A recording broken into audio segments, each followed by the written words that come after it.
Пробниот попис кој се одржа во текот на месец јуни минал успешно според Државниот завод за статистика, но дали ќе има попис како што беше предвидено во април следната година се уште останува непознато. Според моменталните околности, попишувањето на граѓаните во периодот за кога беше најавено е во трка со времето. Директорот на статистика Апостол Симовски вели дека законот мора да се донесе што е можно побрзо, бидејќи тие мора да започнат со набавка на опрема, зашто е потребно да се распише јавна набавка, а тоа според неговите зборови може да потрае и неколку месеци.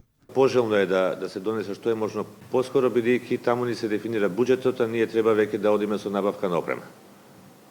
Која што процедурата за набавка на опрема сепак е малку подолго трајна, големо количество, треба јавна набавка да се сите тие процедури запазат, тоа е веќе неколку месеци процес, така да нам ни е битно пред се од тој момент, се разбира, битно е да бидеме сигурни дека без закон не можеме да спроведеме попис во секој случај.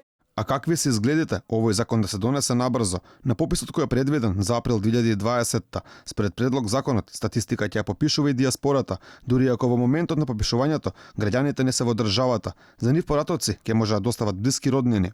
Токму овој момент е проблематичен според опозицијата, велејќи дека е контра критериумите на Евростат, ЕУ и Обединетите нации. Како што каже пратеникот Владимир Ѓорчев, по примерот на големите европски земји, тие бараат да се брои само населението кое живее во Македонија. Македонија треба да спроведе попис согласно критериумите на Евростат, критериумите на Европската унија и Обединетите нации. Значи, исто онака како што се спроведува попис во Германија, во Скандинавија, во Шпанија, во било која европска земја, така треба да се спроведе и пописот во Македонија, односно да имаме броење на резидентното население.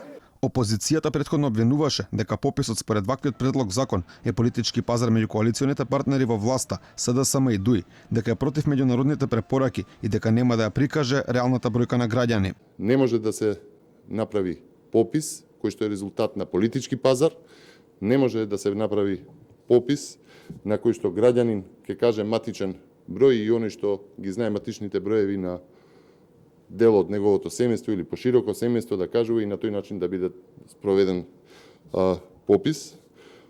Пописот, оваа власт мора да разбере дека попис не може да биде резултат на политички договор, на пазар помеѓу партнерите во власта. Последен попис на населението, домаќинствата и становите во Македонија беше спроведен пред 17 години.